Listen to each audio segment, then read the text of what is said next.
University থেকে বেরিয়ে টুকটাক কেনাকাটার জন্য বাজারে এসেছে স্বর্ণ। হাতে দুটো শপিং ব্যাগ, কড়া রোদে ঘেমে নিয়ে একাকার অবস্থা। মাঝারি সাইজের মোটা বেনুনিটা কাঁধের একপাশে অযত্নে ফেলে রাখা।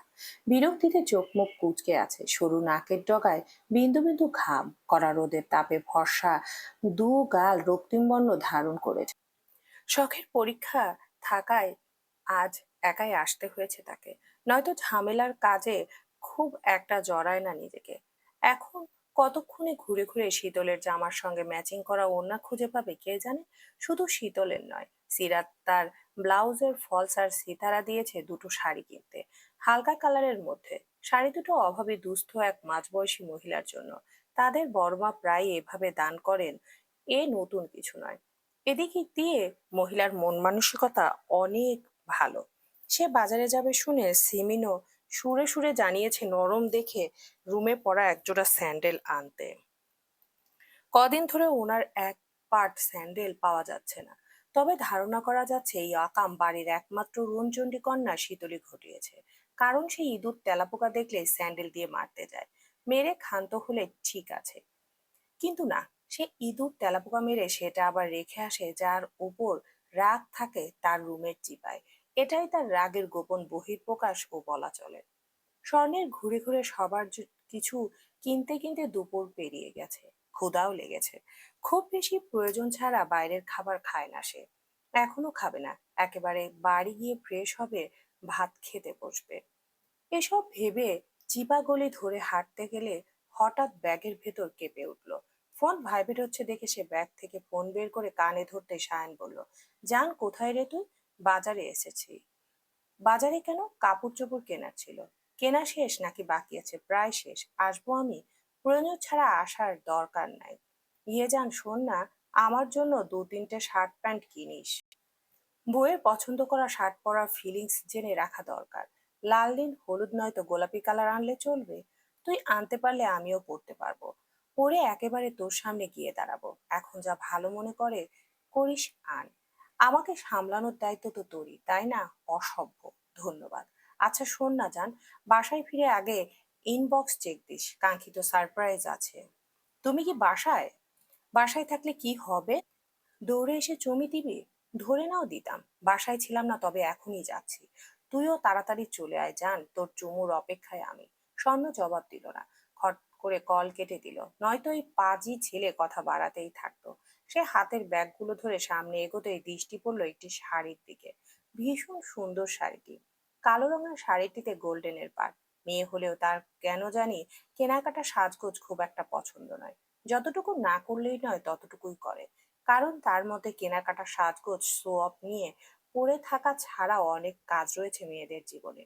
সাজগোজ নিয়েই পড়ে থাকলে সফল হয়ে স্বপ্ন ছোঁয়ার আশায় এগোতে হবে না। যেখানে কষ্ট আছে, পরিশ্রম আছে, সেখানে সাফল্যও আছে, শুধুমাত্র সময়ের অপেক্ষা। সে শাড়িটার দিক থেকে নজর সামনে এগিয়েও ফিরে এলো। শখকে শাড়িতে বেশ মানাবে। মূলত শখের কথা মাথায় রেখে শাড়িটা কিনে নিল সে। সঙ্গে নিল ব্লাউজ ম্যাচিং। Matching blouse. শখের চমৎকার গড়নের শরীরে শাড়িটি চমৎকার লাগবে। তাছাড়া এঙ্গেজমেন্টের গিফট হিসেবে কিছুই দেওয়া হয়নি বড় বোনকে।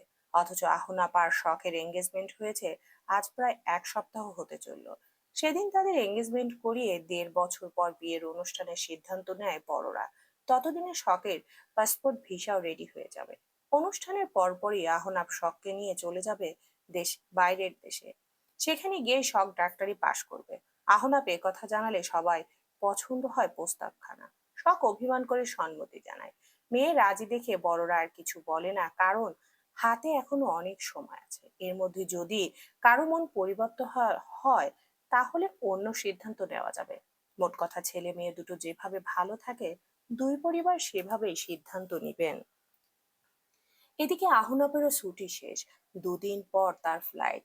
প্রতিবার দেশে এসে যাওয়ার সময় খারাপ লাগা কাজ করলেও এবার যেন দ্বিগুণ খারাপ লাগছে তার। কষ্টও হচ্ছে। মনে হচ্ছে কলিজা ছিঁড়ে রেখে যাচ্ছে। কেন এমন হচ্ছে? শখের জন্য? মাত্র কদিনের সম্পর্ক, অথচ অনুভূত হচ্ছে তাকে ছাড়া এই জীবনই বৃথা। এই সপ্তাহের মধ্যে আরেকটা কাজ করা হয়েছে। আগে শখ আর স্বর্ণ একই রুমে থাকলেও এবার তাদের রুম আলাদা করা হয়েছে। আহনাব রাত বিরেতে ফোন দেয়, কত কথা থাকে দুজনের। বোনের সামনে কিছু কিছু কথা বলতে অস্বস্তি হয়, লজ্জা কাজ করে। অস্বস্তি থেকে বাঁচতে ফোন হাতে নিয়ে কখনো বাগানে যায় তো কখনো ছাদে। ব্যাপারটা সিতারা সহ অনেকের নজরে পড়ে। পরে শুদ্ধ সরাসরি জানায় দু বোনের একজনকে নিচতলায় চলে আসতে। পরে শখ তপলি তপলা সহ চলে আসে নিচতলায়। এখন স্বর্ণ তার রুমে একাই থাকে। আর এ কাজের ফয়দা উঠায় সায়ন। সে রাত বিরাতে যখন তখন স্বর্ণের রুমে চলে আসে। তারপর লাট সাহেব হয়ে আদেশের ফোয়ারা ছোড়ে। এই যান, পা জোড়া টিপে দে, মাথা টিপে দে, খেতে দে, আরো কত কি। কতবার বলেছে এভাবে যখন তখন রুমে না আসতে, কিন্তু তার কথা শুনলে তো, বারণ করলে উল্টো জেদ করে আসে। নিত্যদিনের নানান ঘটনা ভাবতে ভাবতে শীতলের নম্বর থেকেও ফোন এলো। কল রিসিভ করে কানে ধরতেই শোনা গেল তার চঞ্চল কণ্ঠস্বর। এই আপু, আমার ওড়না পেয়েছো? না, খুঁজছি। আচ্ছা খুঁজো। আপু, আমার জন্য একটা শাড়ি এনো প্লিজ। শাড়ি কি করবি? পরবো। আমি বাবাকে বলেছি, বাবা এক্ষুনি তোমাকে বিকাশ করে দেবে। আমি একটা শাড়ির ছবি পাঠাচ্ছি, দেখ এমন ধরনের নিবি কিনা, দাও। শখের জন্য নেওয়া শাড়িটা শীতলকে দেখাতেই শীতল লাফিয়ে উঠলো, ভীষণ পছন্দ হয়েছে তার। আবদার জুড়ে বসলো তিন বোনের জন্য একই রকম শাড়ি কিনতে। তিন বোন একই শাড়ি পরে একসাথে ছবি তুলবে। কিন্তু দুঃখ দুর্ভাগ্যবশত কালো শাড়িটা স্টক আউট। অগত্যা শীতলের জন্য অনিয়ন কালার পছন্দ করলো স্বর্ণ। তার ধারণা মতে এই শাড়িতে শীতলকে ভীষণ আদুরে লাগবে। বোনের কথা শুনে শীতল লজ্জা পেল, আবার বায়নাও ধরলো শাড়ির সাথে পরার জন্য চুড়ি টিপ ম্যাচিং করে কিনে আনতে। স্বর্ণ বিরক্ত হলেও মেনে নিল ছোট বোনের আবদার। তারা কথা বলতে বলতে শাহাদাত চৌধুরীর অ্যাকাউন্ট থেকে টাকাও চলে এলো। স্বর্ণ শাড়ি পরে না, এ অবধি দু একবার পরলেও কয়েক মিনিট পরে খুলে ফেলেছে। শাড়িটারই পছন্দ না তার, কিন্তু শীতলের জেদের কাছে হার মেনে তাকে একটা শাড়ি নিতে হলো। সে নিল ছাই রঙের সুতি শাড়ি। তারপর টুকটাক আরো কিছু কেনাকাটা করে কয়েক ধাপে এগোতেই কনকের মুখোমুখি পড়লো। কনক তাকে দেখে হাসি হাসি মুখে বলল, ভালো আছেন আপু? হুম। আপনি? আছি একরকম। কোথায় গিয়েছিলেন? কাজ ছিল। ও, কিছু কথা বলার ছিল আপু, বলুন। অঙ্কন কোথায়? অঙ্কনকে? হা হা হা, সো ফানি। কড়া রোদে দাঁড়িয়ে ফান করতে ইচ্ছে করছে না যে আপু। অন্যদিন ফানের ফোয়ারায় নিয়ে বসবো না হয়। আজ কাজের কথা বলি। কাজ কিংবা অকাজ জানি না, সেই হিসেব করার সময়ও হাতে নেই। তবে যার কথা জিজ্ঞাসা করছেন আমি তাকে চিনি না, তাই জানিও না উনি এখন কোথায়। সায়ন ভাই তো জানে, তাহলে সায়ন ভাইয়ের থেকে জেনে নিন, আসি। একথা বলে স্বর্ণ আর দাঁড়ালো না, চোখ মুখ শক্ত করে হাঁটা ধরলো। তাকে যেতে দেখে কনক ঘাড় চুলকে শয়তানি হেসে বলল, শালি একটা চিজ বটে। একথা বলে হাসতে হাসতে প্রস্থান করলো সে। স্বর্ণ সিএনজি ডেকে উঠে বসলো তাতে। তারপর বাসায় ফিরে ফ্রেশ হতে গেল। ওয়াশরুম থেকে বেরোতে আটকা পড়লো কারো বাহু ডরে। পুরুষালী চেনা স্পর্শ পেয়ে নাড়াচড়া করলো না সে। নড়াচড়া করলো না সে, বরং চুপটি করে সেভাবেই দাঁড়িয়ে রইল। অনুভব করলো একান্ত ব্যক্তিগত পুরুষের ছোঁয়া। উন্মাদ পুরুষটি সুযোগ বুঝে স্থির থাকতে পারলো না, বরং নেশাগ্রস্তের মতো টেনে নিতে থাকলো স্বর্ণের চুলের শ্যাম্পুর ঘ্রাণ, লতানোর দেহের বিদেশি সাবানের ঘ্রাণ। হাতটা অবাধ্য হয়ে ঘুরতে লাগলো কোমরের আশেপাশে। সিতারা, সিরাজ, সিমিন চৌধুরী কিছুক্ষণ আগে হন্তদন্ত হয়ে বেরিয়েছে সিতারার অসুস্থ মাকে দেখতে। হঠাৎ মায়ের অসুস্থতার কথা শুনে সিরাত কাঁদতে শুরু করে। সাফওয়ান চৌধুরীর মিটিং এ তার ফোনটা ওনার কেবিনে সাইলেন্ট অবস্থায় বেজে চলেছে। পরে মেজোজাকে সামলাতে ওনারাও ওনার সঙ্গে যান। ওনারা রাস্তার মোড়ে যেতে সায়নের সঙ্গে দেখা হয়। শখও চলে আসবে একটু পর। শীতল কলেজ থেকে ফিরে খেয়ে ঘুমিয়েছে বিধায় তাকে ডাকেনি। বাড়ির গাড়িতে যাচ্ছে দেখে সায়ন সাবধানে যেতে বলে বাড়িতে ঢুকলো। ড্রয়িং রুমে কেউ নেই দেখে উপরে চলে এলো। শীতলের রুমের দরজাটা বন্ধ, পড়ে পড়ে ঘুমাচ্ছে বোধ হয় ঘুম কাতরে পাগলিটা। আরেক কন্যা কি ফিরেছে নাকি বাজারেই রয়ে গেছে এখনো? স্বর্ণ ফিরেছে কিনা দেখতে রুমে ঢুকে পানির শব্দ পেয়ে বুঝলো সে ওয়াশরুমে।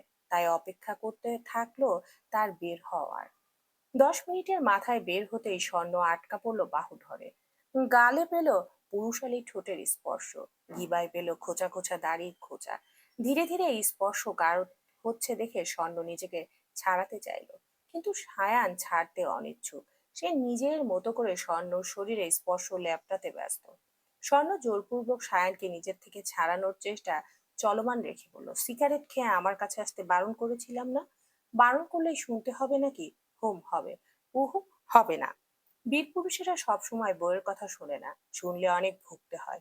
ক্ষুধা লেগেছে, ছাড়ো, আমারও। ফ্রেশ হয়ে এসো, খাবার বাড়ছি আমি। খাবার তো আমার হাতের মুঠোয়, কিন্তু খেতে পারছি কই। স্বর্ণ, জান আমার, চল না বিয়ে করে ফেলি। সায়নের হালকি গলায় বলা কথা শুনে স্বর্ণ নিজেকে ছাড়াতে জোরাজুরি শুরু করলো। পাজি লোকটা আবার ফাজলামি শুরু করেছে। তাকে জোর প্রয়োগ করতে দেখে সায়ন ঠোঁট কামড়ে হাসলো। স্বর্ণর পেটে খামচে ধরে দুই গালে শব্দ করে চুমু খেলো। তারপর কাঁধে মুখ ডুবাতেই রুমের দরজা খুলে ভিতরে ঢুকে থমকে দাঁড়িয়ে গেল শখ। ওর ফোনের চার্জারটা নিতে এসেছিল, আর এসেই যে এমন ঘটনার সাক্ষী হবে কল্পনাও করেনি সে। রুমের তৃতীয় কারো উপস্থিতি টের পেয়ে স্বর্ণ সায়ন চোখ তুলে তাকিয়ে দ্রুত গতিতে সিটকে দূরে সরে গেল। শখ নিজেও লজ্জা পেয়ে দৃষ্টি জোড়া রেখেছে মেঝের দিকে। একরাত অস্বস্তিতে ডুবে কিছু বলার ভাষা পেল না শখ। দাঁড়িয়ে থাকবে নাকি চলে যাবে বোধগম্য হলো না তার। আপন ভাইয়ের সঙ্গে চাচাতো বোনকে এমতো অবস্থায় দেখে নিজেও বাক হারিয়ে ফেলেছে। এখন রুমে চলছে পিনপতন নীরবতা। কে কি বলবে বুঝে উঠতে পারলো না তিনজনের কেউই। সায়ন বোনের কাছে ধরা খেয়ে চুপ করে দাঁড়িয়ে মাথা চুলকাচ্ছে, আবার স্বর্ণের মুখের দিকে তাকিয়ে তার খুব হাসিও পাচ্ছে। সে আমতা আমতা করে কিছু বলতে গিয়েও থেমে গেল। এরপর মাথা চুলকে পাশ কাটিয়ে তার রুমে চলে গেল। ভাইকে যেতে দেখে সব টেবিলের উপর থেকে চার্জারটা হাতে নিল। এক পলক তাকালো স্বর্ণর দিকে, তারপর স্বাভাবিকভাবে বলল, আমি যা ভাবছি তাই। হোম। অপকটে স্বীকার করে নিল স্বর্ণ। না তার গলা কাঁপলো, আর না থতমত খেয়ে প্রসঙ্গ পাল্টানোর বৃথা চেষ্টা চালালো। শখও কথা বাড়ালো না। হতেই পারে, যুগ আপডেট। কাজিন লাভ এখন কমন ব্যাপার হয়ে দাঁড়িয়েছে। তারা যদি একে অপরের সঙ্গে ভালো থাকে, থাকুক না, সমস্যা কি? তবে বাড়ির লোক ব্যাপারটা কেমন ভাবে নিবে এটা ভাববার বিষয়। তাছাড়া শাহাদত চৌধুরী সায়নকে অপছন্দ করার কারণ খুঁজে পাবে বলে মনে হয় না। রাজনীতি করা নিয়ে একটু আপত্তি করলেও মনে হয় না রিজেক্ট করবে। মনে মনে কথা ভেবে ধরা খাওয়ার পর সায়নের মুখের বেহাল দশা স্মরণ করে ঠোঁট টিপে হাসলো সব। বাড়তি প্রশ্ন করে আর কাউকে অস্বস্তিতে ফেলতে চাইলো না দেখে কথা বাড়ালো না। চলে যাওয়ার জন্য পা বাড়াতেই স্বর্ণ ডাকলো। ডাক শুনে সে ঘুরে তাকাতেই স্বর্ণ বলল, আপু, আপাতত কাউকে বলো না। কেন? সময় হোক তখন না হয় সবাইকে জানিও। হোম। শুদ্ধ ঢাকা গেছে আজকে প্রায় 4 দিন হচ্ছে। ঢাকা থেকে গতকালকের ফ্লাইটে গেছে সুইজারল্যান্ড। হঠাৎ সেখানে কেন, কি কাজ, কবে ফিরবে, এসবের কিছুই বলেনি সে। কথায় কথায় শুধু জানিয়েছে সেখান থেকে ফিরে একেবারে বাড়ি চলে আসবে। কিছুদিন পর রমজান মাস। পূর্বের দিনগুলো ঢাকায় থাকলেও এবারের পুরো রমজান পরিবারের সাথেই কাটাবে। পেশাগত দিক থেকে যা কাজ বাড়িতে থেকেই সারবে। আপাতত আর কোথাও যাবে না। এ কথা শুনে একজন বাদে খুশি বাড়ির সকল সদস্য। সেই একজন আর কেউ নয়, শীতল। কথাটা শুনে মুখ বাঁকিয়ে গালি দিয়েছে, আজকাল শুদ্ধ বাড়িতে ঘন ঘন থাকছে, যেটা ওর পছন্দ হচ্ছে না। পুরুষ মানুষ এত বাড়িতে থাকবে কেন? তারা বাইরে টই টই করবে, নয়তো কাজে মশগুল থাকবে। 3 বেলা খেতে এলো, নয়তো কাজ ছেড়ে একেবারে রাতে ফিরবে। যুগের পর যুগ পুরুষরা তো তাই করে আসছে। নারী থাকবে ঘরবন্দি, আর পুরুষ থাকবে বাইরে। কারণ পুরুষতান্ত্রিক সমাজে পুরুষরাই সংসারের রাজা। শখের বিয়ে ঠিকঠাক হওয়ার পর থেকে বাড়িতে আমেজ আমেজ ভাব। খুশি খুশি রব চারিদিকে, সুখ সমৃদ্ধি যেন ছড়ানো চৌধুরী নিবাসের প্রতিটি আনাচে কানাচে। শখ প্রথম প্রথম অভিমান করলেও এখন সব মেনে নিয়েছে। আহনাপের সঙ্গে কথা হয় রোজ। আহনাপ হুটহাট করে দেখা করে চমকে দেয়। দুজন ঘুরে খায়, ছবি তোলে, সময় কাটায়। টুকটাক কেনাকাটাও করে। তন্মধ্যে শীতল ইচ্ছে মতো শখকে পচায়। ছোট হয়ে বড় বোনকে লজ্জায় ফেলে দেয়। লজ্জার মাত্রা দ্বিগুণ করতে কখন বলে আহনাপের বউ। এ কথা শোনা মাত্রই শখ লাল হয়ে যায়। হাসি আনন্দে এভাবেই তাদের দিনগুলো কাটছে। শুদ্ধ পারি নেই। শীতল যেন মুক্তমনা পাখি, যার কাজ হচ্ছে স্বাধীন চিত্রে নেচে নেচে ঘুরে ঘুরে বেড়ানো। এই ঘুরে বেড়ানোর খুশির স্বাদ ডাবল হয়েছে কারণ শুদ্ধ তার ফোনটা তাকে দিয়ে গেছে। সেদিন শুদ্ধর ফোন ঘটে ঘেটে তেমন কিছুই পায়নি। কয়েকটা ফাইল ছিল, তাও লক করা। ছিল গ্যালারিতে শুদ্ধর ছবি, এক ঝাঁক সাদা ইঁদুরের ছবি, ল্যাবের জিনিসপত্রের ছবি। কি সব থিওরি টিউরি ছাড়া কিছুই পায়নি। পায়নি তার সিগারেট খাওয়া সেই ছবিটাও। অগত্যা আধা ঘন্টা পর শুদ্ধর ফোনটা শুদ্ধর বিছানার উপর রেখে এসেছিল। কিন্তু তাকে অবাক করে দিয়ে শুদ্ধ যাওয়ার আগে তার রুমে এসেছিল। হাতে ফোন ধরিয়ে দিয়ে বলেছিল, ধর।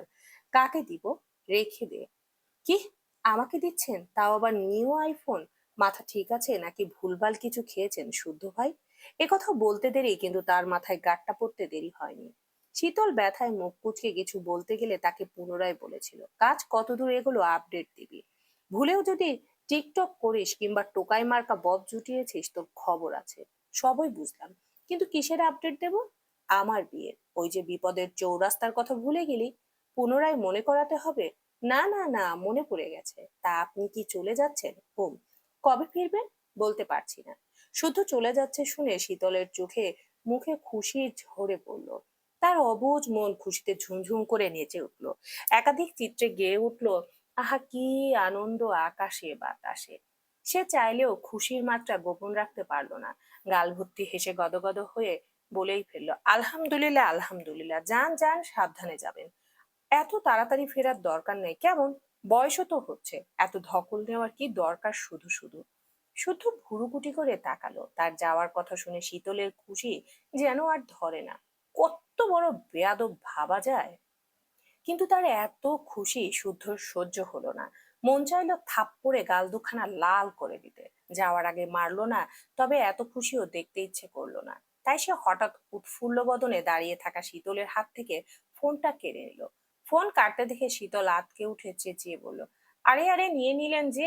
এক্ষুনি না ফোনটা আমাকে দিলেন।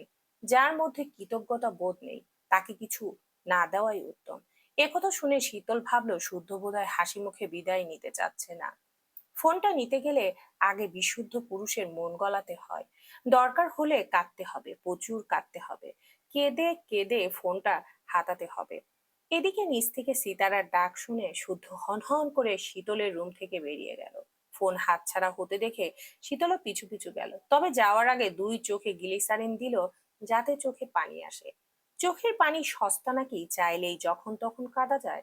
তারপর চোখের চোখ মুছতে মুছতে সে গিয়ে দাঁড়ালো শুদ্ধর থেকে একটু দূরে। শব্দ করে নাক টেনে টেনে কাঁদতে থাকলো নিঃশব্দে। বাড়ির সবাই উপস্থিত হয়ে টুকটাক কথা বলছে। সীতারা পূর্বের মতো খাবার বেঁধে দিয়েতে বক্স রেডি করছে। এত বলে কেউ ওনাকে শুধরাতে পারে না শুদ্ধ। যতবার যাবে ততবার উনি বাধাবাধির ঝামেলা করবেই করবে। কথা বলতে বলতে হঠাৎ সিরাতের চোখ গেল শীতলের দিকে। শীতল এক কোণে দাঁড়িয়ে ওড়না দিয়ে চোখ মুছছে। চোখ নাক লাল করে ফেলেছে কেঁদে কেঁদে, হেসকি উঠেছে থেমে থেমে। মেয়েটাকে এভাবে কাঁদতে দেখে সিরাত বিস্মিত সুরে বললেন, এ কি কাঁদছিস কেন শীতল? কি হয়েছে তোর? পেট ব্যথা করছে? মাথা ব্যথা করছে? না। তাহলে এভাবে কাঁদছিস কেন মা? কিছু খাবি? না। সকলের দৃষ্টি তখন শীতলের দিকে। একে একে কারণ জানতে এগিয়ে এসেছে তারা।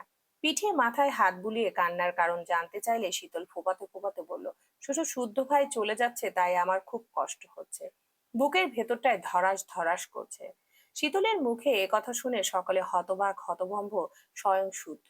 এ কি আদৌ বিশ্বাসযোগ্য যে মেয়ে কিনা শুদ্ধর উপস্থিতি সহ্য করতে পারে না, বাড়ি এলে মনে মনে গাড়ির ফোয়ারা ছুটায়, সে কিনা কাঁদছে শুদ্ধর জন্য? চোখের পানি দেখে বোঝার উপায় নেই মিথ্যা বলছে।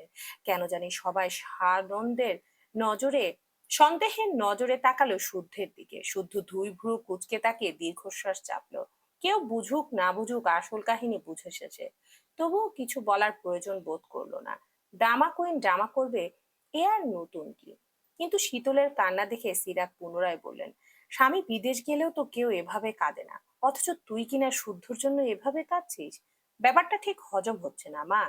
শীতল নাক টানলো, চোখ মুছলো, তারপর শুদ্ধর দিকে তাকিয়ে ফোপাতে ফোপাতে বলল, নিজের খেয়াল রাখবেন, তাড়াতাড়ি ফিরবেন। ফোনটা দিয়ে যান, খোঁজ খবর তো নিতে হবে নাকি? এবার সবাই মুখ চাওয়াচাই করলো।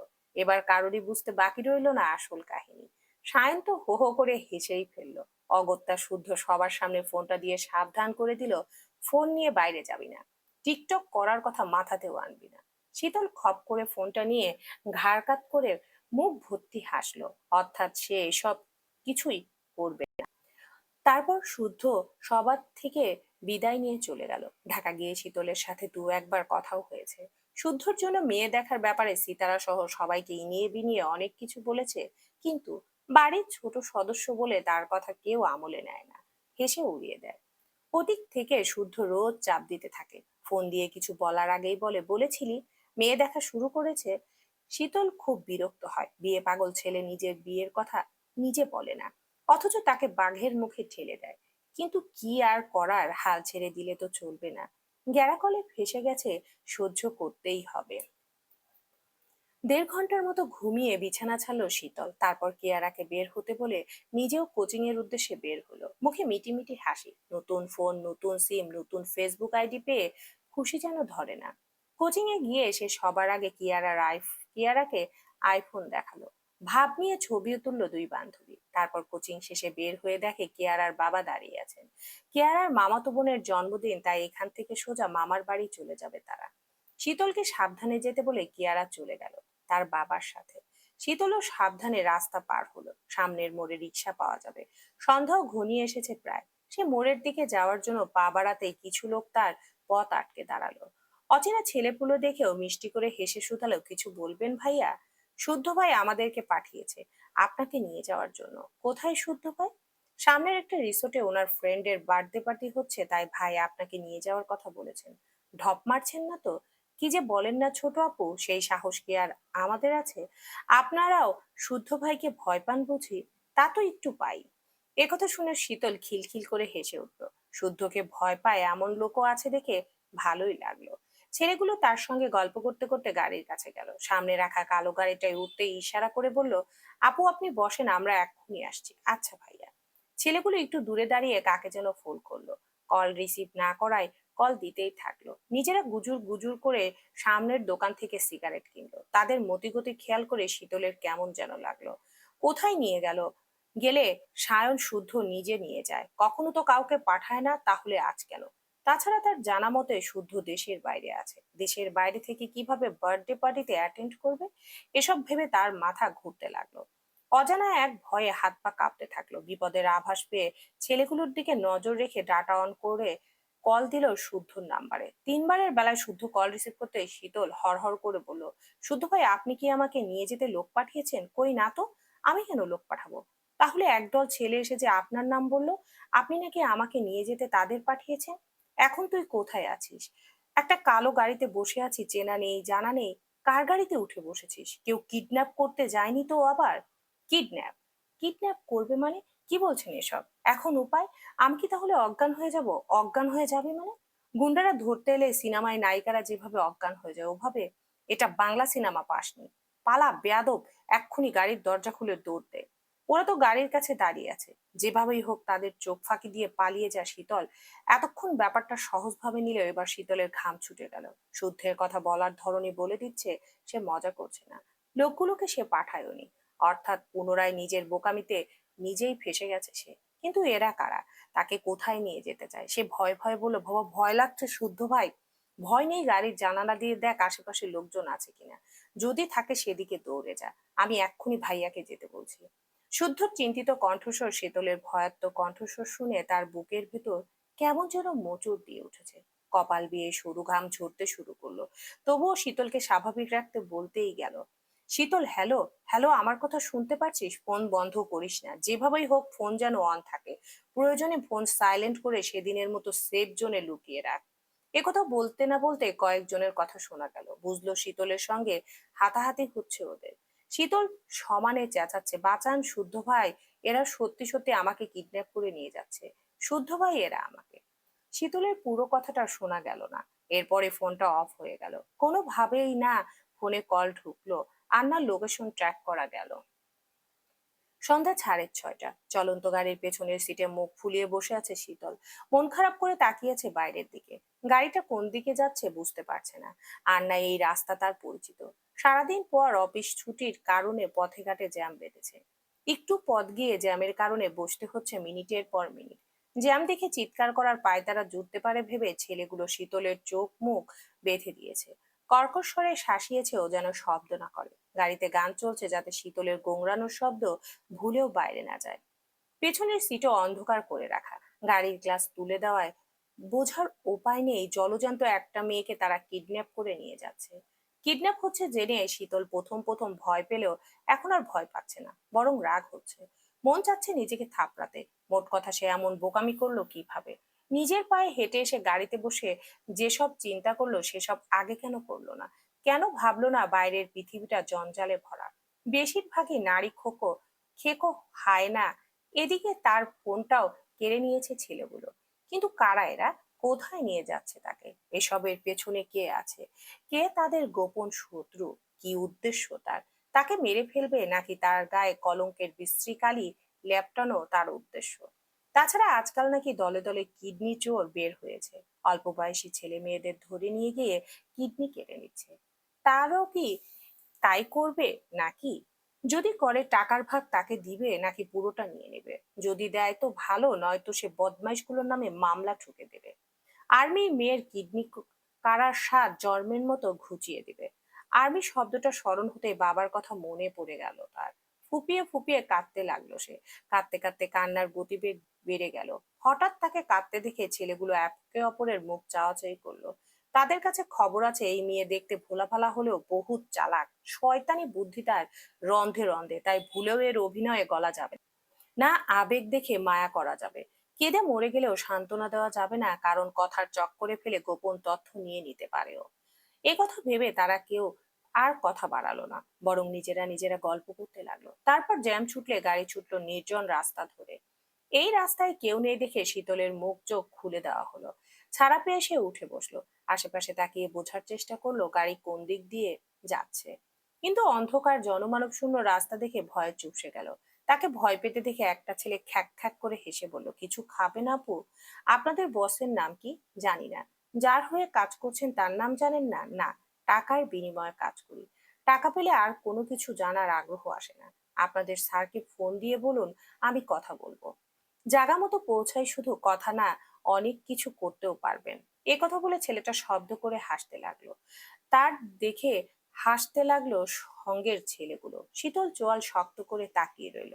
মনে মনে কয়েক দফা গালি বর্ষণ করে চুপ করে বসে রইল।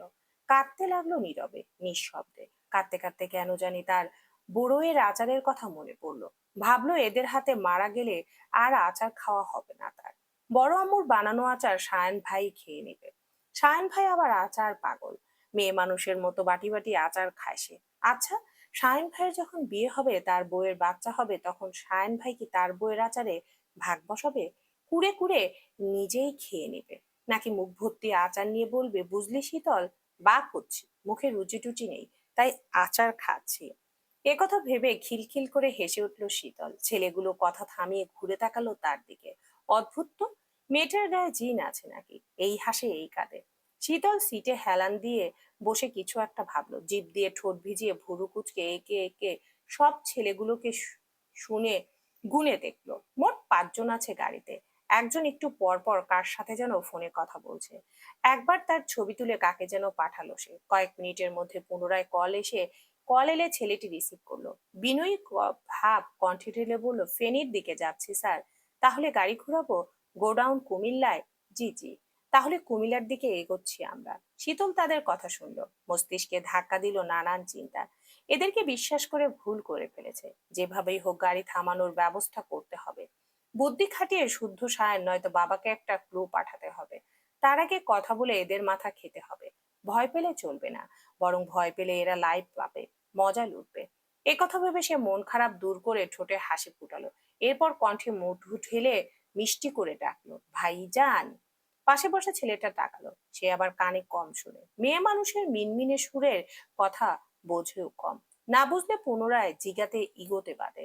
যতই হোক পুরুষ মানুষ বলে কথা, আত্মসম্মান বোধ থাকা জরুরি।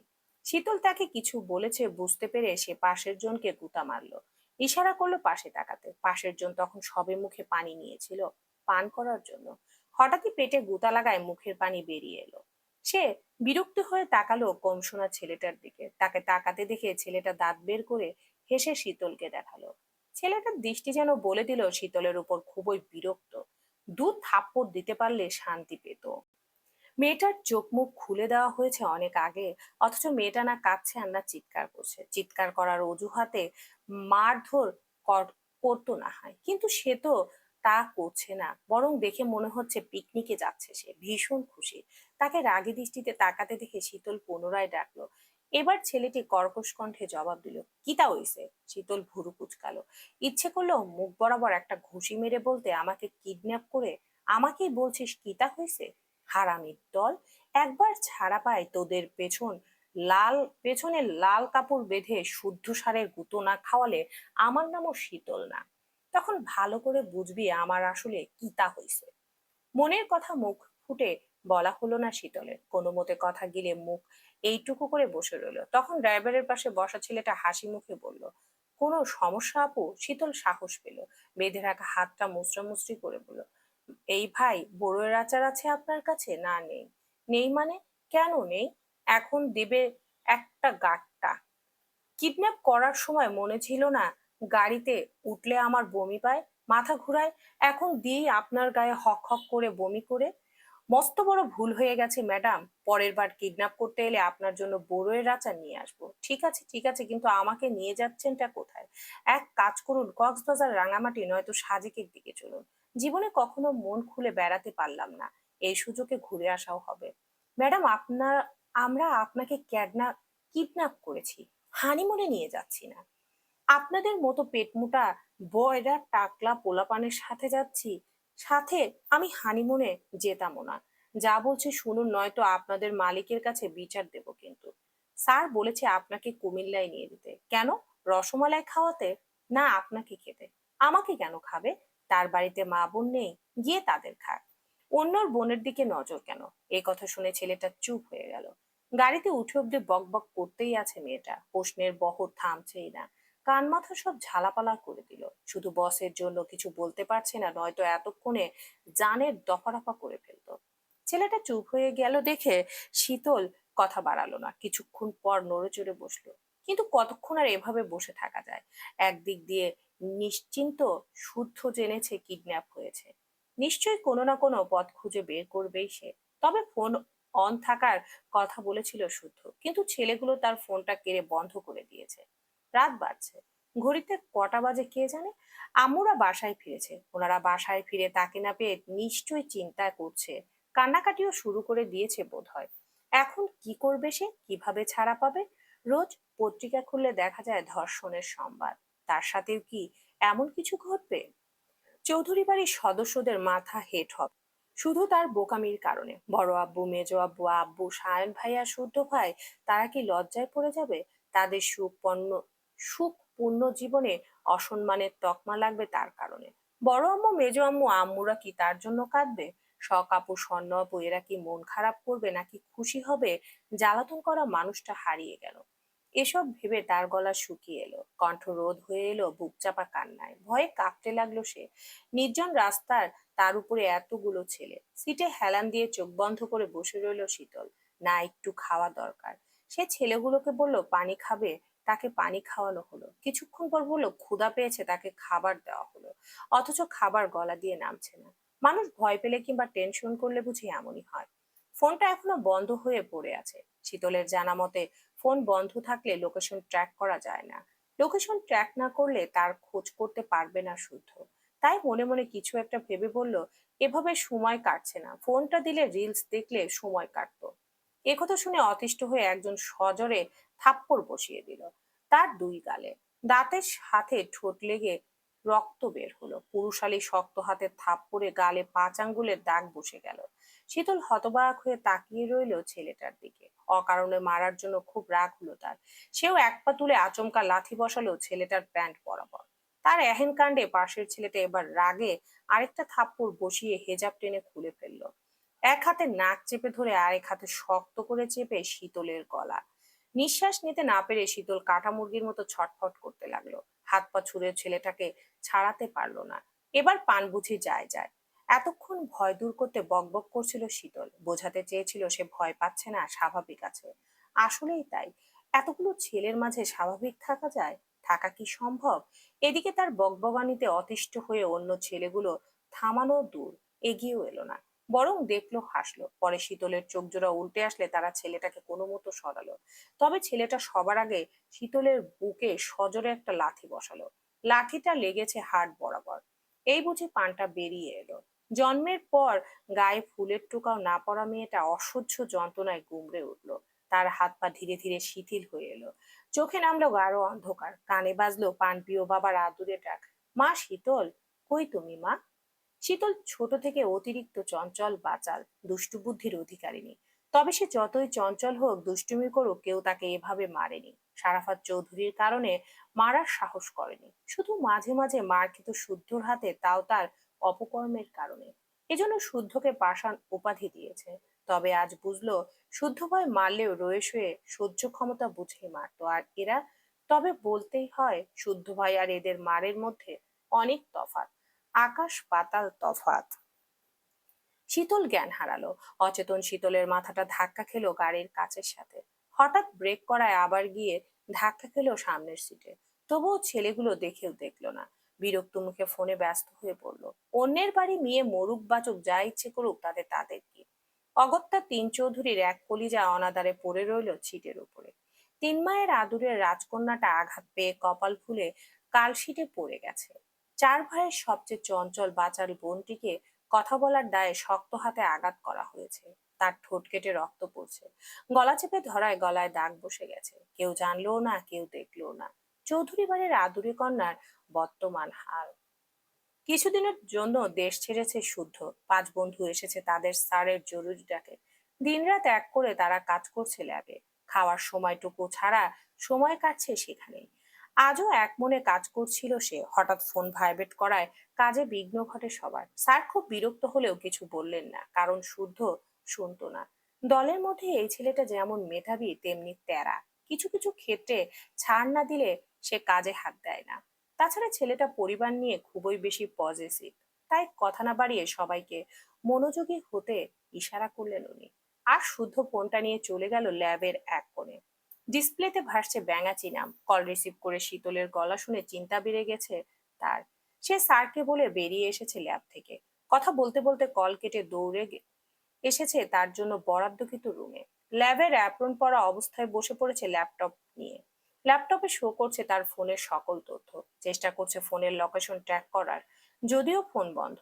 তারপরও বেশিরভাগ ওয়্যারলেস চিপগুলো ডিভাইস বন্ধ থাকা সত্ত্বেও কাজ করতে থাকে। কিছু কিছু কম্পোনেন্ট লো পাওয়ার মোডে চলতে থাকে। আইফোন বন্ধ হওয়ার 24 ঘন্টা পর্যন্ত থাকে। তথ্য অনুযায়ী এই উপাদানগুলোর শক্তি থাকে এবং ট্র্যাকিং এও সক্রিয় থাকে। মোট কথা, সিস্টেম ওয়াইড অ্যাক্সেস সহ সেটিং ব্যবহার করে ফোনের নিয়ন্ত্রণ নিতে পারে বন্ধ থাকা অবস্থাতেও। তাছাড়া সেও যেন জানতো ফোনটা হারাবে, নয়তো কোনো অঘটন ঘটাবে এই নিয়ে। বরং অঘটন না ঘটালে অবাক হতো, সেই চিন্তা মাথায় রেখে আগে থেকেই শক্তপোক্ত ব্যবস্থাও করে রেখেছে। কিছুক্ষণ চেষ্টা চালানোর পর সে সফল হলো। ফোনের লাস্ট লোকেশন শো করছে ঢাকাতে এবং সেটা যাচ্ছে ফেনীর দিকে। শুধু ল্যাপটপে দৃষ্টি রেখে কল করলো শাহাদাত চৌধুরীকে, জানালো ঘটে যাওয়া পুরো ঘটনা। শাহাদাত চৌধুরীর ঠান্ডা মাথা পুরো ঘটনা শুনলো, ভাবলেন, তারপর জানালেন সেনাবাহিনীর ক্যাম্পের ঊর্ধ্বতন কর্মকর্তাকে। 8 ঘন্টার মধ্যে ফেনীর রাস্তা ব্লক করার ব্যবস্থা করা হলো। পুলিশও নেমে গেল রাস্তায়। সেই রাস্তার প্রতিটা পয়েন্টে থাকা ট্রাফিক পুলিশদের সিগন্যাল পাঠানো হলো। এইটুকু সময়ের মধ্যে যতটুকু করা সম্ভব করলো, কিন্তু তাতে কিছু হবে তো? বাঁচাতে পারবে তো তাদের বাড়ির প্রাণবন্ত ফুলটাকে? এদিকে সায়নের কাছে এ খবর পৌঁছে গেছে অনেক আগে। তারই লোক দেখছে শীতলকে একটা কালো গাড়িতে উঠতে। তাৎক্ষণিক জানিয়েছে এ কথা। সায়ন খেয়ে ঘুমিয়েছিল। হঠাৎ ফোনের গো গো শব্দে খুব বিরক্তি হয়। দুপায়ের মাঝে জড়িয়ে ধরে থাকা কোলবালিশটাকে জড়িয়ে ধরে গালি দেয় কলদাতাকে। দু একবার রিং হয়ে থামছে না যখন, তখন উঠে কল রিসিভ করলো সে। রাগে ফোঁসফোঁস করতে করতে বলল, ওই মাদার চোদ, কল করার সময় পাসনি? আমি ঘুমাইলেই তোর ফোন দেবার মন চায়? আমার পাঠ না খাইলে শান্তি পাস না তুই? না, আসো শালা, আগে তোমার মনের শখ মিটাই। ভুল হইছে ভাই, একখান কথা জানার লিগা ফোন দিছি ভাই। পরে জানা যাইতো না তোর ফাকিং কথা। ঢাকা মেট্রো গ 52 521, এটা আপনাদের গাড়ির নাম্বার? গাড়ির রং কালো। একথা শুনে শাইনের ঘুম ছুটে গেল। তার মা চাচিরা বাইরে গেছে, তাদের কিছু হলো না তো? আজম হঠাৎ করে গাড়ির কথা জানতে চাচ্ছে কেন? একথা মস্তিষ্কে টোকা মারতেই তার ভুরু কুঁচকে গেল। সোজা হয়ে দাঁড়িয়ে মনে করলো তাদের বাড়ির সব গাড়িগুলোর নাম্বার এই নাম্বারে, তাদের গাড়ি নেই। তাই সে বলল, কাহিনী কি আজম? গাড়ির নাম্বার জিজ্ঞাল কেন? শীতল আপু কিছুক্ষণ আগে কালো একটা গাড়িতে উঠেছে, সঙ্গে ছিল 5টা ছেলে। তাদের দেখে মনে হলো আমাদের এরিয়ার ছেলে না তারা। গাড়ি ফলো করতে থাক, আসছি আমি, ভুলেও গাড়িটা যেন চোখের আড়াল না হয়। ঠিক আছে ভাই। তারপর থেকে আজম নামের ছেলে সহ কয়েকজন গাড়িটাকে ফলো করছে। শীতলের গাড়ির পেছনে রয়েছে তাদের গাড়িটা, কিন্তু দুর্ভাগ্যবশত সেই মুহূর্তে আজমদের গাড়িদের টায়ার পাংচার হয়ে যায়। চোখের পলকে তারা হারিয়ে ফেলে শীতলদের গাড়ি। নিখোঁজ হয় শীতল, তাকে খুঁজতে উঠে পড়ে রেগেছে তার বাপ ও বড় ভাইরা। একথা শুনে ইয়াসির হো হো করে হাসলো। তারপর অর্ধনগ্ন শরীরে বিছানার হেডবোর্ডে হেলান দিয়ে বসলো। হাত বাড়িয়ে সিগারেট নিয়ে সিগারেট ধোঁয়া ওড়াতে ওড়াতে কল করলো কিডন্যাপারদের। একজনকে বলল, মেয়েটা কই? গাড়িতেই আছে, কিছু করিসনি তো তাকে? না স্যার, আমার খাবার সে, ভুলেও টাচ করবি না ওকে। জি স্যার। ওর ফোন আর ওকে গাড়িতে রেখে পালা দেখি এবার। কেন স্যার, কুমিল্লা যাব না? ওর বাপ ভাইরা আসছে তোদের পেছনে বাটাম দিতে। বাটাম নিতে পারলে গাড়িতেই বসে থাক। বাই দা ওয়ে, আমি কিন্তু চিনি না তোদের। বাই। মেয়েটা কই? গাড়িতেই আছে, কিছু করিসনি তো? না স্যার। একথা বলে কল কাটতে গিয়েও থেমে গেল ইয়াসির। কিছু একটা ভেবে ঠোঁট কামড়ে হাসলো। ছবিতে দেখা মেয়েটাকে মনে ধরেছে। হাত নিষ্পিস করছে ছুঁয়ে দেখতে। শরীরের গঠন অস্থির, দেখেই মনে হচ্ছে পুরুষালী হাত পড়েনি লতানো দেহে। বাবা ভাই যে খুব আদর করে বড় করেছে সেটা দেখেই বোঝা যায়। তবে নারী যখন হয়েছে, পুরুষ তো ছুবেই, আদরের ছাপ পড়বেই তার সর্বাঙ্গে। পুতুলটাকে যখন খুবলে খাবে তখন কি আর এমন স্নিগ্ধ রূপ থাকবে? থাকবে না রে, থাকবে না। এতদিন যত মেয়ের গায়ে তার হাত পড়েছে সেই মেয়ে মারা গেছে। কেউ বা মরেছে সঙ্গম চলাকালীন, অথবা মাত্র অতিরিক্ত রক্তক্ষরণে। এখানে তার তো দোষ নেই। সব দোষগুলো মেয়েদের। তারা কেন তার রুডলি আদর নিতে পারে না? মেয়ে হয়ে যখন জন্মেছে, পুরুষের আদর কেন নিতে পারবে না? কেন? যারা পারে না তাদের মরে যাওয়াই ভালো। এত নরম সরম মানবীদের জন্য এই পৃথিবী নয়। তাকে চুপ থাকতে দেখে ছেলেটি ভয়ে ভয়ে বলল, ওরা খোঁজ পেল কিভাবে বস? কাদের বাড়ির মেয়ে তুলেছিস, খোঁজ নিসনি? না নিলে নিস নিয়ে। তবে এটা কেবল টেইলার ছিল, সিনেমা এখনো বাকি। গা ঢাকা দে। যতদিন আমি না বলবো ততদিন বাইরে বেরোস না, নয়তো সায়ন শুদ্ধ তোদের একটাকেও ধরে এমন ঠাপ দেবে, বাপ বলারও সময় পাবি না। সায়নকে নিয়ে ভয় আছে, তবে শুদ্ধকে তো ওই রকম মনে হয়নি। সায়নের থেকে শুদ্ধ ডেঞ্জারাস। সায়ন প্রকাশ্যে খেলে আর শুদ্ধ চাল বুঝে দান ফেলে। মাদার চোদ। আরেকটা চিজ বটে। কথার কথা এক কথা, আমরা ফেসে যাব না তো বস? আমি কি করে বলবো? ফাঁসবি নাকি কি করবি তোরা জানিস। তবে হ্যাঁ, আমার সাথে চালাকি করতে যাস না। চালাকি তোমাদের পেছন দিয়ে ভরে দেব। আউচ করার সময়ও দেব না। মনে রাখিস, আমি এসবের দারুণ এক্সপার্ট। কথা বলে ইয়াসির কল কেটে দিল। ছেলেগুলো একে অপরের দিকে তাকিয়ে চিন্তিত হয়। তাদের দিয়ে কাজ করিয়ে ফাঁকতালে নিজেই কেটে পড়েছে। আবার শীতল কণ্ঠে থেটও দিচ্ছে নাম না বলার জন্য। এ লোক ঠান্ডা মাথার খুনি, প্রথমে বুঝতে পারেনি। বোঝার উপায় নেই, কারণ এই লোক ডিলার নয়। তাদের সাথে ডিল করেছে অন্য কেউ। অন্য কেউ সেই মানুষটাকেও চেনে না। মোট কথা টাকার পোকা তারা। যার থেকে টাকা পায় তার হয়েই কাজ করে। তাছাড়া কিডন্যাপ কেস এই প্রথমবার তাও নয়, পূর্বেও বহুজনকে করেছে। হাত পা লুলা করে বাড়ির সামনে ফেলে এসেছে, কাউকে মেরে গুম করে দিয়েছে, কাউকে বা টাকার বিনিময়ে পান ভিক্ষা দিয়েছে। এসব কাজ বহুবার করেছে বলেই চৌধুরী বাড়ির মেয়ে তুলতে এত কিছু ভাবেনি। এখন মনে হচ্ছে এবার চালে ভুল করে ফেলেছে। তাদের খোঁজ নেওয়া উচিত ছিল। সায়ান পশু কুরবানি করার মতো মানুষ জবাই করে, শুদ্ধ নাকি কম না? এমন ভয়ঙ্কর ভাইদের আদরের বোনকে তুলে আনা উচিত হয়নি। এখন নিজেরাই না মারা পড়ে। নিজেদের অভিজ্ঞতা থেকে বুঝেছে বড়লোকগুলো গিরগিটি হয়, সময়ে সময়ে রং বদলায়। ইয়াসিরের মতো নিমক হারাম টাইপের হয়, কাজ করিয়ে পরে তাদেরকে চিনতে পারে না। অগ্রিম টাকা নিয়েছিল বিধায়, নয়তো টাকা ছুটতো শালা ইয়াসিরের মুখে। এখন কিচ্ছুটি করারও নেই। বাঁচতে চাইলে চোখ বুজে যান নিয়ে পালাতে হবে। বিড়বিড় করে এসব বলতে বলতে তারা গাড়ি থেকে বের হলো। ফেনীতে ঢুকতে পারেনি এখনো। এটা কোন জায়গা ধারণাও করতে পারলো না। আশেপাশে রাস্তা আছে বোধহয়। গাড়ি চলাচলের শব্দ আসছে। পাঁচজন গাড়ি থেকে নেমে তাকালো অবচেতন শীতলের দিকে। থাপ্পড়ের আঘাতে মেয়েটার ঠোঁট ফেটে রক্ত বেরোচ্ছে, কপালে কালশিটে ফর্সা দুই গালে থাপ্পড়ের দাগ। দলের ছেলেগুলোর একজন শীতলকে পরখ করে দাঁতে দাঁত বের করে হেসে বলল, মাম্মা, মাইয়া কিন্তু বহুত সুন্দরী। এমন জিনিস ফেলাইয়া যাইতে মন চাইতেছে না। খাইতে না পারি, একটু চটকাইতে তো পারি। তাই না ক? বাইঞ্চোদ তুই চটকা, আমরা জায়গা। হ্যার বাপ ভাই আইতাছে। হ্যার ভাইরে তো চিনো না শালা। হ্যাঁ, সেই জল্লাদ, চোখের পলকে কল্লা কাটে। তোর কল্লাও কাইটটা তোর মায়েরে তবারক হিসেবে পাঠাইয়া দিবনে। সব যাই না হ্যার বুয়েন রে উঠাইছিলি। কেন তাইলে? তোর কথায় আয়সা এখন দেখি সত্যি সত্যি মরতে হইব পাল। আমিও জানতাম না, পরে জানছি। তয় হ্যার বড় ভাইয়ের রেকর্ড ভালো না, বহুত ডেঞ্জারাস আছে, হাতে পড়লে জান শেষ। মাম্মা হাঁটান ধর, বাইসা থাকলে মেলা মাইয়া পাবি। এই কথা বলে থামতেই খেয়াল করলো আরেকজন শীতলের আইফোন ধরে নেড়েচেড়ে দেখছে, চোখে লোভাতুর দৃষ্টি। একদম নিউ ফোন। মাইয়ার বাপে বোধহয় মেলা বড় লোক, না হলে এইটুকুন মাইয়ারে কেউ আইফোন দেয়? তারও মেলা দিনের শখ একটা আইফোন কিনার। আইফোনে যা ছবি আসে না, পুরাই অস্থির।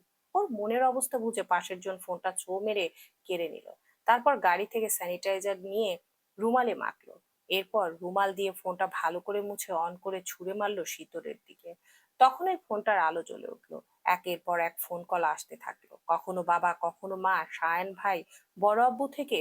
বেশি কল এলো বিশুদ্ধ পুরুষ নামে সেভ করা নম্বরটি। কলার বহর দেখে তারাও বুঝে নিল এই নাম্বার ট্র্যাক হতে পারে।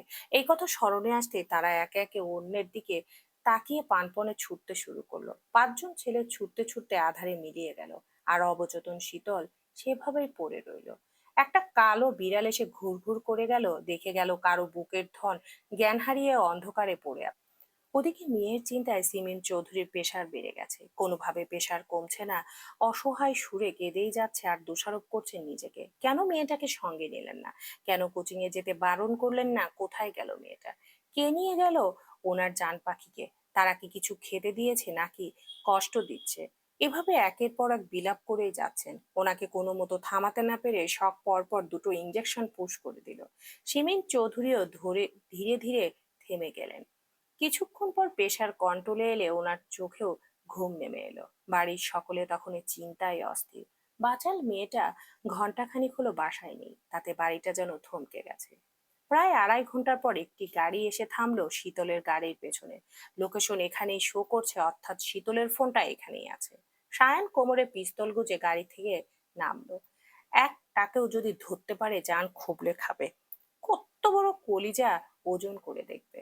গজগজ করতে করতে সে খেয়াল করলো পুরো জায়গাটা ঘুটঘুটে অন্ধকার, লোকশূন্য এরিয়া। শীতল ছোট থেকে অন্ধকারে থাকতে পারে না, অন্ধকারে ফোবিয়া আছে তার। সে ফোনের ফ্ল্যাশ অন করে গেল গাড়িটির কাছে। আশেপাশে কেউ নেই, ঝোপঝাড়ে ঝিঝি ঝিঝি ডাকছে। গাড়ির দরজাও খোলা। হাতে পিস্তল নিয়ে খোলা দরজা দিয়ে ভেতরে তাকিয়ে বুকটা ছলাৎ করে উঠল তার। আদরের বোনের এই অবস্থা দেখে হতবাক হয়ে গেল সে। ছুটে গিয়ে বুকে আগলে নিল শীতলকে। গাল চাপড়ে আদুরে সুরে ডাকতে লাগলো, শীতল বোন আমার, এই জান বাচ্চা তাকা, তাকা আমার দিকে। বোন শুনতে পাচ্ছিস? চোখ খোল না, ভাইয়া এসে গেছি, ভয় নেই। শীতলের কোনো সাড়া নেই। সায়ন এবার চেঁচিয়ে আজমলকে বলল গাড়ি থেকে তাড়াতাড়ি পানি আনতে। আজম পানি নিয়ে এসে পানির ঝাপটা দিল। এবারও ব্যর্থ। ফোনের আলোতে আঘাতের চিহ্ন নজর এড়ালো না তার। তখন আজম আমতা আমতা করে বলল, ভাই, আপুরে হাসপাতালে নিয়ে যাওন লাগবো। খানকির পোলাগড়ে বিশ্বাস নাই হেরা আপুরে কিছু খাওয়াতেও পারে। দেরি করন যাইবো না, চলেন, উঠেন জায়গা, হুম হুম তাই চল। একথা বলে উঠতে গেলে শীতলের পাশে থেকে ফোনের আলো জ্বলে উঠলো। ফোনের ডিসপ্লেতে ভাসছে একটি নাম, বিশুদ্ধ পুরুষ। সায়ন ভালো করেই জানে কে সে। কলের বহর দেখে বুঝতে বাকি রইল না অপর পাশের মানুষটিও অস্থির, বিচলিত, চিন্তিত। তাকেও শান্ত করা জরুরি। তাই সে শীতলকে আগলে রেখে ফোনটা রিসিভ করলো। তখন শুদ্ধের বিচলিত কণ্ঠস্বর শোনা গেল, হ্যালো, শেষে শীতল, আমার কথা শুনতে পাচ্ছিস? হ্যালো শুদ্ধ, আমি ভাইয়া বলছি।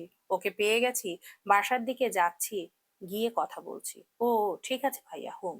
সত্যি ঠিক আছে, ওকে ফোনটা দাও। সেন্সলেস। এ কথা শুনে শুদ্ধ চুপ হয়ে গেল। এরপর থম থমথমে গলায় বলল, সেন্স এলে পোর্ট্রেট আর্টিস্ট যারা মানুষের মুখবয় আঁকে, ডেকে স্কেচ করাবে। 10 জন, 5 জন, যতজনই হোক, তোমার বোনকে বলবে তাদের মুখবয় মনে করে আর্টিস্টকে জানাতে, আমার স্কেচ চাই মানে চাই। হুম। ওর শরীরে আঘাতের চিহ্ন থাকলে বাড়ির দিকে যাওয়ার দরকার নেই, আপাতত ফুপির বাসায় যাও। ফুপিকে আমি জানিয়ে রাখছি, রিল্যাক্স ভাই। দেখে মনে হচ্ছে ওরকম কিছুই ঘটেনি, ভয়ে সেন্সলেস বোধ হয়। আপাতত হাসপাতালের দিকে যাচ্ছি, রাখছি। একথা বলে সায়ন কল কেটে ফোনটা পকেটে রাখলো। শীতলকে কোলে নিয়ে বের হলো গাড়ি থেকে। তার গাড়িতে বসে আজমকে বলল গাড়ি জোরে টান দিতে। আজম সায়নের কথা মতো তাই করলো। সায়ন তখনও শীতলের জ্ঞান ফেরাতে মুখে পানি দিচ্ছে, কখনো ডাকছে না, কিছুতেই কিচ্ছু হচ্ছে না। তখন মনে হলো বাড়িতেও খবরটা জানানো দরকার, খুব টেনশনে আছে সবাই। তাই সে স্বর্ণকে অল্প কথায় মেসেজ জানিয়ে দিল। তারপর ছুটলো আশেপাশের কোনো হাসপাতালে। হাসপাতালের আগে জ্ঞান ফেরানো দরকার শীতলের। শীতলের আগে জ্ঞান ফেরানো দরকার। এদিকে সায়নের কথায় শুদ্ধের বুক থেকে যেন পাথর নেমে গেল। ধপ করে বসলো বিছানায়। গা ঘেমে একাকার অবস্থা। পরনের অ্যাপ্রন খুলে বিছানায় শুয়ে পড়লো। কিছুক্ষণ সেভাবেই শুয়ে থেকে বুকের বাপাশে হাত বুলিয়ে বুক ভরে শ্বাস নিল। এতক্ষণ দমটা বুঝি গলায় আটকে ছিল। তবে ঘটনাখানা স্বাভাবিকভাবে নিতে পারল না। কেন জানি তার মনে হচ্ছে কেউ ইচ্ছে করে কাজটা করলো, সংকেত নতুবা সতর্ক বার্তা দিতে। কিডন্যাপ করে নির্জন রাস্তায় নিয়ে গিয়ে ফোন অন করে রাখার ব্যাপারটা আরো বেশি অস্বাভাবিক লাগছে। এটা তো দেখতে হবে কার কলিজায় বার চড়েছে যে চৌধুরী বাড়ির মেয়ের দিকে হাত বাড়ায় কে। ব্যাপারটা ছোট করে দেখলে হবে না তো, নিশ্চয়ই এর পিছনে কেউ আছে। তবে সে কে, কি বা তার উদ্দেশ্য? মেয়েকে পাওয়া গেছে শুনে শাহাদাত চৌধুরী এই খবর জানিয়ে দিলেন। যেসব পুলিশ উপর মহলের আদেশে রাস্তায় নেমেছিল তারা ফিরে গেল। ট্রাফিক পুলিশদের কাছে বার্তা পৌঁছে গেল। ঘন্টা খানিকের মধ্যে যেমন তৎপর হয়ে পড়েছিল তেমনি সবাই থেমে গেল। সবকিছু পাওয়ার হাতে, পাওয়ার থাকলে সব সম্ভব। সব যেখানে থানায় গেলে 24 ঘন্টার আগে মিসিং কেস নেয় না, সেখানে 1 ঘন্টার মধ্যে ঢাকা থেকে ফেনীর রাস্তা ব্লক করে ফেলেছে পুলিশ ট্রাফিক। সায়নের অবস্থা জেনে উনিও ছুটলেন আদরের মেয়ের কাছে। সায়ন ততক্ষণে শীতলকে একটা হাসপাতালে নিয়ে এসেছে, তাকে চিকিৎসা দেওয়া হচ্ছে। রেপ কেস ভেবে ডাক্তারটা প্রথম হাত দিতে চাচ্ছিলেন না, পরে ডাক্তারকে বোঝানো হয়েছে পারিবারিক ক্ষোভ মিটাতে কিডন্যাপ করা হয়েছে, রেপ কেস না, রাগের মাথায় আঘাত করা হয়েছে। ডাক্তার আরো কিছু বলতেন কিন্তু শাহাদাত চৌধুরীর পরিচয় পেয়ে দমে গেলেন। দ্রুত সেবা প্রদানের আধা ঘন্টা পর শীতলের জ্ঞান ফিরল। নিজেকে পেল হাসপাতালের বিছানায়। উঠতে গেলে টান খেলো হাতে। বা হাতে স্যালাইন চলছে। সে চোখ ঘুরিয়ে দেখলো পুরো কেবিন। কে আনলো এখানে? আর ছেলেগুলো কই? ফোনটা কই? ফোন হারালে শুদ্ধ আধমরা করে দেবে। অনেক কেঁদে কেটে ফোনটা হাতিয়েছিল সে। আশপাশ তাকিয়ে ফোন না পেয়ে নাক টেনে কাঁদতে লাগলো। শরীরের আঘাতের চেয়ে তার ফোন হারানোর যন্ত্রণা সবচেয়ে বেশি।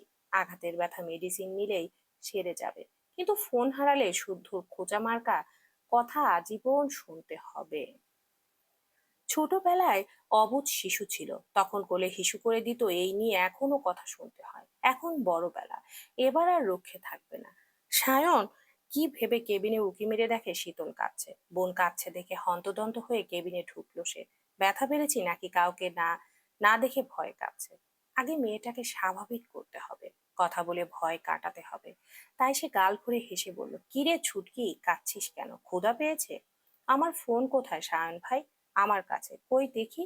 ও বাঁচলাম, না হলে শুদ্ধ ভাই আমাকে মেরে আধমরা করে দিত। কি আশ্চর্য, তুই এতক্ষণ ফোনের জন্য কাঁদছিলি? হো। এই কথা শুনে সায়নের হাসি পেলেও নিজেকে সামনে দিল। তার পকেট থেকে ফোন বের করে শীতলের হাতে দিল। ফোন পেয়ে শীতল কল দিল শুদ্ধকে। শুদ্ধ যেন এই কলের আশাতেই এতক্ষণ ছিল। চট করে কল রিসিভ করে দেখতে পেল শীতলের মুখ।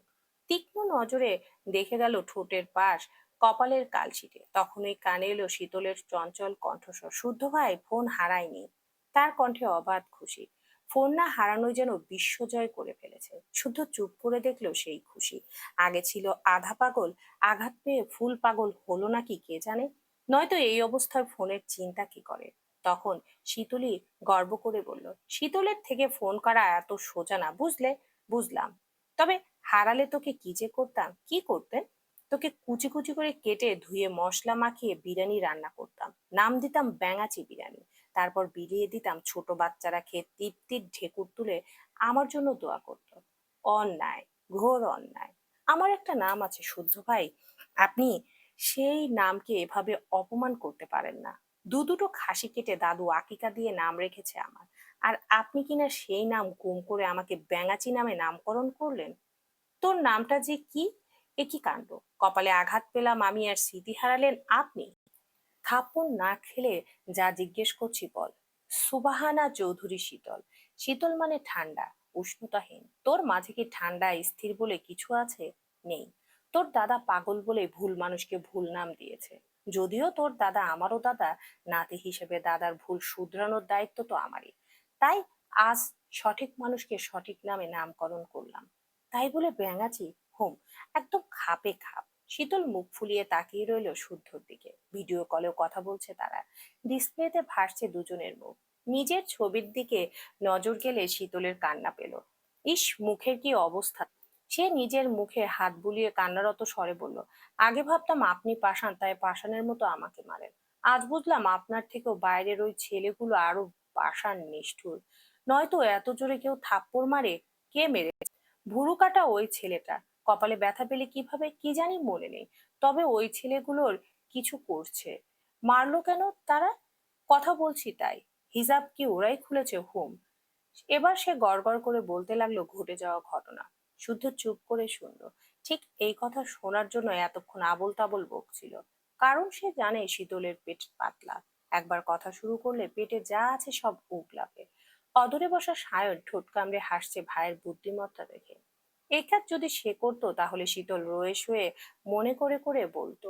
অথচ শুদ্ধকে এমন ভাবে বলছে যেন মজার গল্প শোনাচ্ছে। শুদ্ধ তীক্ষ্ণ বুদ্ধিতে ক্যাচ করে নিল ওই ছেলেগুলো পাঁচজন ছিল। তাদের ফেস কেমন ছিল, কে কানে কম শোনে, কার গায়ের ড্রেস কেমন ছিল, কে তাকে মেরেছে, কে তাকে গালি দিয়েছে, কে হিজাব খোলার দুঃসাহস দেখিয়েছে, সব বলল। আরো বলল গাড়িতে মধ্যে একজনের সাথে বারবার কলে কথা বলছিল। কথা বলার সময় কলদাতাকে ভাই ভাই করে সম্বোধন করছিল। অর্থাৎ মেন কালপিট একটা ছেলে। সব শুনে পাঁচজন ছেলের হুবহু মুখাবয়ের বর্ণনা শুনে শুদ্ধ অন্য হাতে থাকা ফোন রেকর্ডার অফ করলো। কথা বলা অবস্থায় পাঠিয়ে দিল অর্কের নাম্বারে, সঙ্গে ছোট্ট একটা বার্তা, আর্জেন্ট। অর্ক মেসেজ দেখে সেন্ড করলো তার বড় ভাইয়ের কাছে। উনি আবার এসবের কাজ করেন। সেও ভাইকে জানিয়ে দিল আর্জেন্ট কেস। কারো উপরে ভরসা না করে শুদ্ধ এক জায়গায় বসে কাজ চালিয়ে গেল। শীতলকে বারবার এই ঘটনার কথা মনে করতে যেন না হয়, তাই এই কাজ করেছে সে। এরপর কিছুক্ষণ কথা বলে কল কাটলো শুদ্ধ। শীতল এবার বকবক করতে লাগলো সায়নের সাথে। পুরো গল্প মনে করে খুব হাসলো। শাহাদাত চৌধুরী তাল মেলালো তাদের সাথে। তারপর শীতলের স্যালাইন শেষ হলে সায়ন আর শাহাদাত চৌধুরী তাকে নিয়ে রওনা হলো বাসার দিকে। চৌধুরী নিবাসে পৌঁছাতে পৌঁছাতে বেজে গেল ভোর 4টা। ড্রয়িং রুমে সবাই তাদের অপেক্ষায়। টেনশনে ঘুম নেই কারো। সায়ন ঘুমন্ত শীতলকে কোলে নিয়ে বাড়িতে প্রবেশ করলো। ইশারায় বলল শব্দ না করতে। সবাই তাই করলো। ফুলের মতো স্নিগ্ধ মুখে আঘাতের দাগ দেখে সবার বুক ভার হলো। কাঁদলেনও নিঃশব্দে। সায়ন বোনকে রুমে শুয়ে নিচে আসতেই সারাফত চৌধুরী রোশানলে পড়লেন। উনি সায়নকে সরাসরি বললেন, এই ঘটনা এইবারই প্রথম। আমার মনে হয় না এত বছরের এমন শত্রু তৈরি করেছি যারা আমার বাড়ির মেয়েদের দিকে হাত বাড়াবে। কত বড় স্পৃহা! আমি আবারও বলছি, নিজেকে শুধরে নাও। তোমার না হয় মরার ভয় নেই, কিন্তু তোমার কাজের ফলে আমার অন্য সন্তানের প্রাণনাশের কারণ না হয়। তোমার কর্মে যেন তোমার বোনরা কখনো অসম্মানিত না হয়। আজ মেয়েটা বেঁচে গেছে, বারবার বাঁচবে এমন নয়। আজ না হয় শীতলের উপর হামলা করেছে, কাল শখ স্বর্ণকে টার্গেট করবে না, এটার গ্যারান্টি কে দিবে? সায়ন মেঝেতে দৃষ্টি রেখে বাবার কথাগুলো শুনলো। বাবার কথার ধরনে স্পষ্ট, উনি ধরে নিয়েছেন সায়নের জন্য এই ঘটনা ঘটলো। বোন কি বোনকে কিডন্যাপ হওয়ার পেছনে সেই দায়ী। যদিও জোর দিয়ে কিছু বলতেও পারবে না, কারণ রাজনীতিতে এসব কমন। হতেও পারে রাজনীতিতে জড়ানোর পর বাবা ভালো কথা বলে না। এখন যেমন রুটভাবে কথাগুলো বললেন সেভাবেই বলে। এতদিন শুনতে শুনতে গা সওয়া হয়ে গেছে। তাই জবাব না দিয়ে সিতারাকে বলল, খেতে দাও। রান্না বান্না করাই আছে, কেউ কিছু মুখে তোলে। তাই উনি সবাইকে খেতে ডাকলেন। শাহাদত চৌধুরী ফ্রেশ হতে গেছেন, কাল দুপুরের পরে চলে যাবেন। সিমিন তো এখনো ঘুমে। সারাফত চৌধুরী শখ এখন আর খাবে না। চলে গেলেন যার যার রুমে। সায়ন কোনো মতে হাত ধুয়ে খেয়ে চলল নিজের রুমে। যাওয়ার আগে একবার তাকালো স্বর্ণের দিকে। এই তাকানোর মানে স্বর্ণ বোঝে, এর অর্থ জলদি রুমে আয়। স্বর্ণ বিরক্তিতে মুখ কুচকালো। তার মুখ দেখে সায়ন বুঝলো স্বর্ণ আসবে না। তাই মাঝিরিতে দাঁড়িয়ে গম্ভীর স্বরে বলল, পেন কিলার থাকলে রুমে দিয়ে যা। মাথা ব্যথায় মরে যাচ্ছে, দেরি করলে থাপড়ে গাল লাল করে দেব। ছেলের কথা শুনে সিতারা চৌধুরী খ্যাক করে উঠলেন। বললেন, এটা কেমন ব্যবহার সায়ন? ছোট বোনের সাথে কেউ এভাবে কথা বলে? তো কিভাবে বলে? সুন্দর করে বল। না বললে পাবি না পেন কিলার। সায়ন দীর্ঘশ্বাস চাপলো। দুই আঙ্গুলে কপালে টলে স্বর্ণের দিকে তাকিয়ে হাত জোর করে বললেন, মার্জনা করুন চৌধুরী কন্যা। অনুগ্রহপূর্বক একটা প্রতিষেধক দিয়ে আমাকে ধন্য করুন প্লিজ। ছেলের কাণ্ডে সিতারা এবার হেসে ফেললেন। মাকে হাসতে দেখে সায়ন স্বর্ণকে শীতল চাহনি ছুঁড়ে হন হন করে চলে গেল। তাকে যেতে দেখে স্বর্ণ বিড়বিড় করে বলল, মন ভরে বাপের চোদন খেলো। বাপকে কিছু বলতেও পারলো না, অথচ এখন সব রাগ উপড়াবে আমার ঠোঁটের উপর। বেয়াদব নষ্ট পুরুষটাকে নিয়ে আমার হয়েছে যত জ্বালা।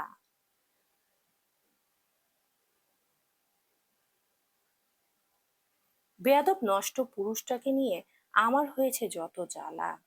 চলবে ইনশাআল্লাহ।